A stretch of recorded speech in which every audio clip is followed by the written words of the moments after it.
Hello, good morning everyone, and di ko alam kung morning or afternoon, pero for today is 24th of December dito sa US, and today doon kayo magsa-celebrate ng Christmas sa bahay ng aking mother-in-law. So pupunta kami ngayon, yung partner ko is on the way pa lang dito galing work, and sundin lang ako and then travel na kayo papunta doon sa Pulaski kasi magte-take siya ng 2 hours from Cookville to Pulaski yung travel namin. So magstay kami doon overnight, and then may lunch kami together with the family, yung mga grandparents niya, tapos yung ibang kapatid niya nandun. So, na-meet ko na sila before during Thanksgiving. So, it's my second time na ma-meet yung grandparents niya tapos ibang kapatid niya. And then, baby, by gabi, uwi din kami dito kasi by 26 may trabaho na. Pero I'm so excited again. It's Christmas nandito, mag-Christmas nandito sa US. And oo nga, ibang-iba dito yung Pasko sa Amerika kaysa sa atin sa Pinas. Walang tatalo sa Pasko sa Pinas.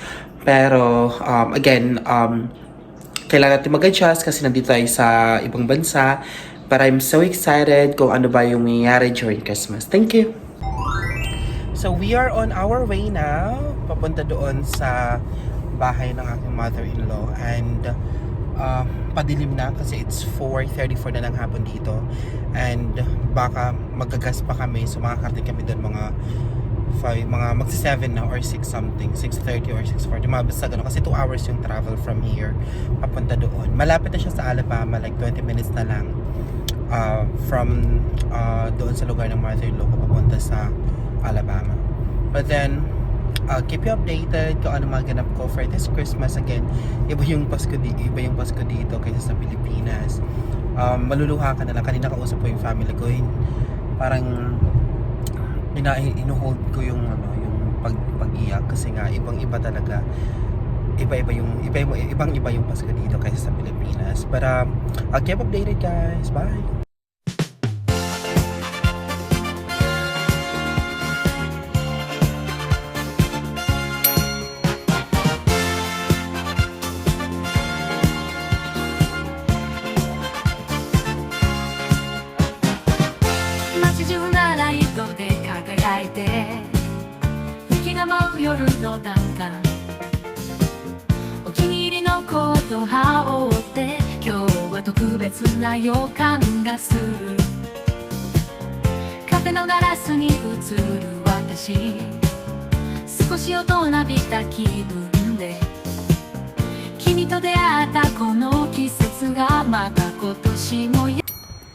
Andito na kami sa lugar ng parents ng asawa ko. However, kasi nagugutom kami, so dadal muna kami dito sa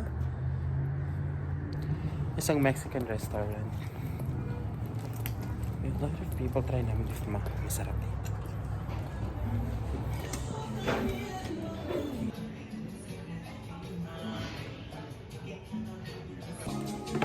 So kakain muna kami. Good morning, guys. So ngayon hindi ako nakapag-update kagabi pagkadating namin dito kasi nga tawag nito, nag-usap-usap, kwento-kwento, tapos kumain kami sa labas. And then na-busy na natulog. So ngayon I'm giving you an update. Nandito na kami. Nagising kami mga around 6 kanina. And then mamaya pupunta yung family na iba. Kasi yung iba nasa ibang city sila nakatira, sa magdadrive sila dito. Ito yung neighboring nila. Actually maganda dito. Nakakatawa itong place. Maraming mga kapitbahay.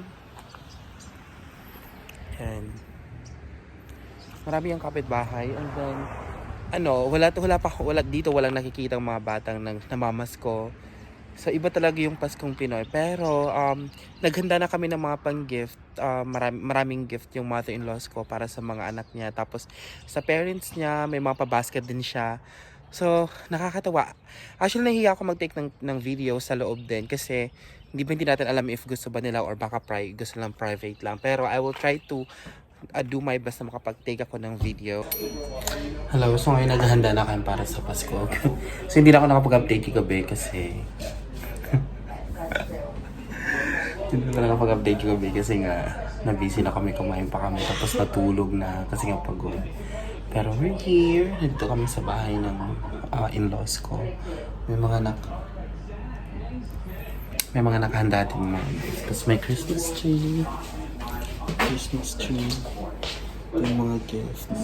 So mamaya dadating yung mga bisita. Mga 1 kasi 1 pa yung ano yung lunch. You're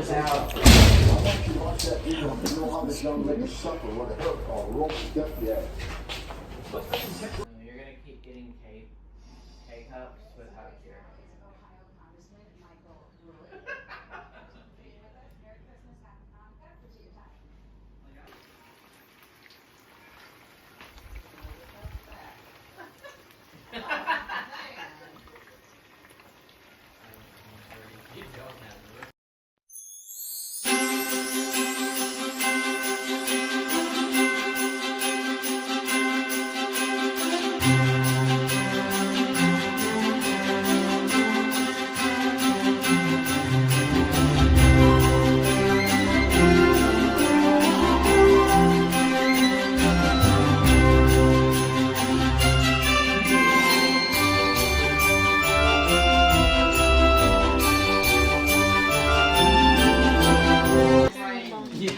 And no one will steal it because it's pink. The one that you got her, I use that all the time. It's just underneath the. What? Oh, the little kit?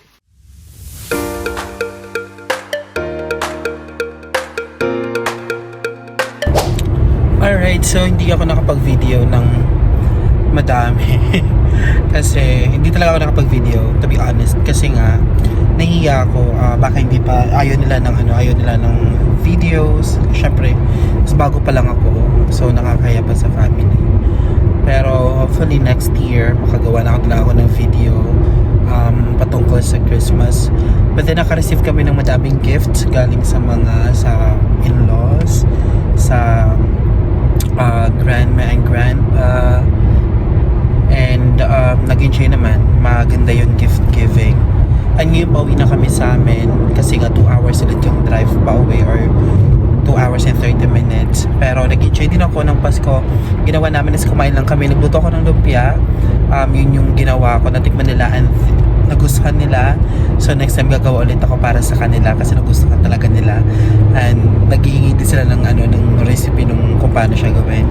But then, uwi na kami. May pasok pa yung asawa ko bukas. Ano ka naman, maging homebody na naman ako. Thank you so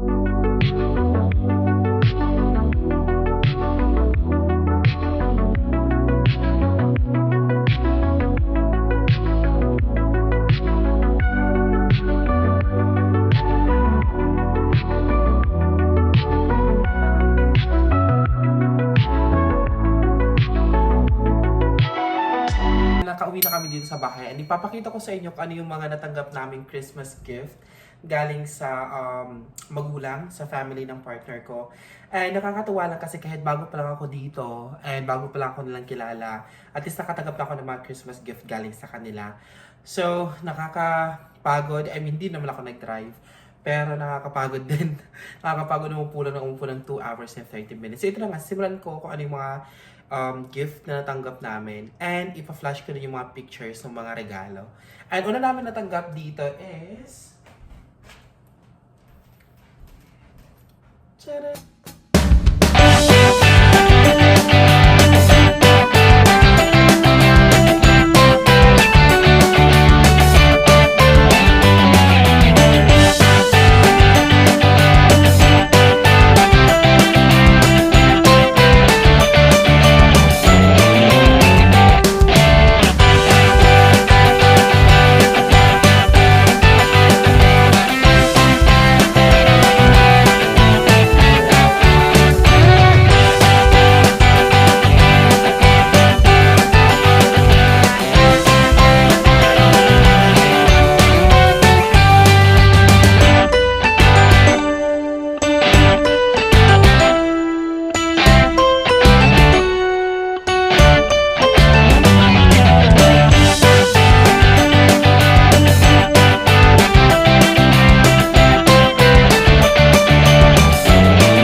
Tapos guys, yung nakakatuwa is that, pakita ko sa inyo, no? So, mayroon ako mga chocolates dito. Bigay din to ng grandparents namin. Yan, chocolate yan. And meron akong pambahay na tsinelas. And meron din kaming isang Nakalimutan ko kung anong pangalan niya. Eye mask. Eye mask cooling gel pad. Ginagamit na ng asawa ko. So, maganda siya. Gusto kong i-try. Hindi pa ako nakagamit nun. So, gusto ko siyang i-try. Ito din is bigay ng grandma and grandpa. And then, yung kagandahan pa is that may natanggap kami galing sa mother-in-law ko and sa father-in-law. Tcharan! So, multi-cooker. So, maganda siya. Actually, nung kasal namin, nakatanggap din ako na ang rice cooker.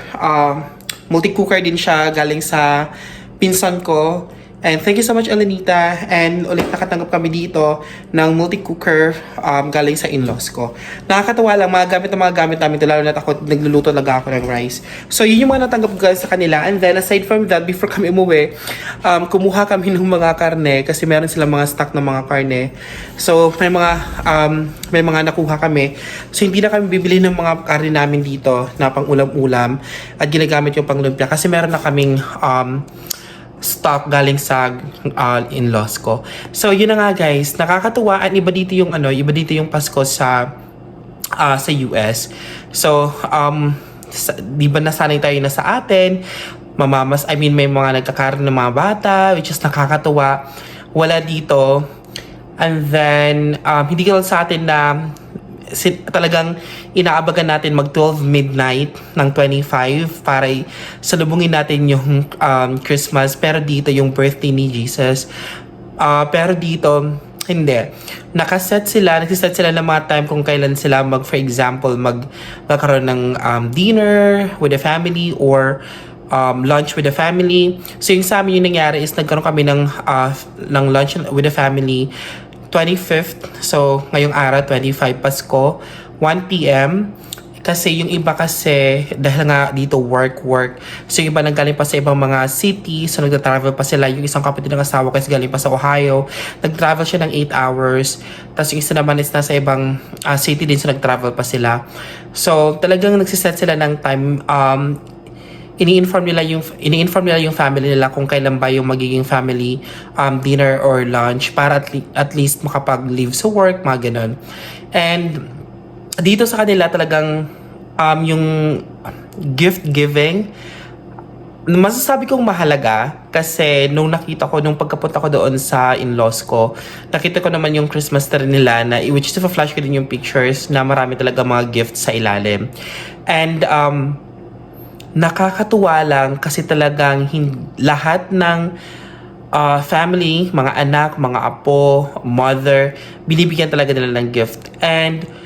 Pero hindi siya, for example, kung wala ka mang gift, kasi hindi naman tayo lahat may pera, minsan sakto lang yung mga sahod natin. So, okay lang yon, hindi naman siya magiging problem. And kami yung ginawa namin is bumili lang kami ng yung mga mura lang na mga pabango sa, I don't know if Walgreens ba or CVS para sa mga kapatid. And then, may mga nabili din kami nagpa-print kami ng mga picture frame.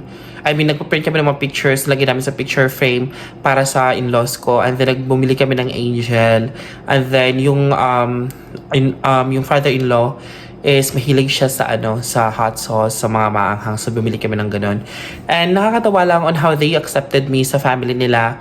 And dito din, gumawa ko ng lumpia at nagustuhan nila. So, lahat sila, parang compliment nila yung lumpia na ginawa ko. So, yung gagawin ko niyan is pag may next event na naman kami or next family gathering, gagawa na naman ako. And then yung iba, bibigyan ko sila ng stock para ilagay lang sa freezer.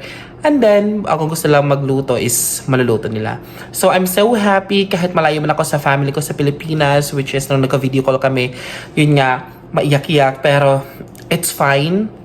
Ganun talaga, hindi palagi tayo magkasama. And excited ako sa magiging trip ko to New Orleans para ma-meet yung family ko din sila tita. And this is my first Christmas dito sa Amerika. And I'm so happy kasi nga na-experience ko magpasko dito sa Amerika. And I'm so excited pa sa mga upcoming Christmas. And thank you so much guys again sa panonood sa vlog ko. Merry Christmas sa inyo.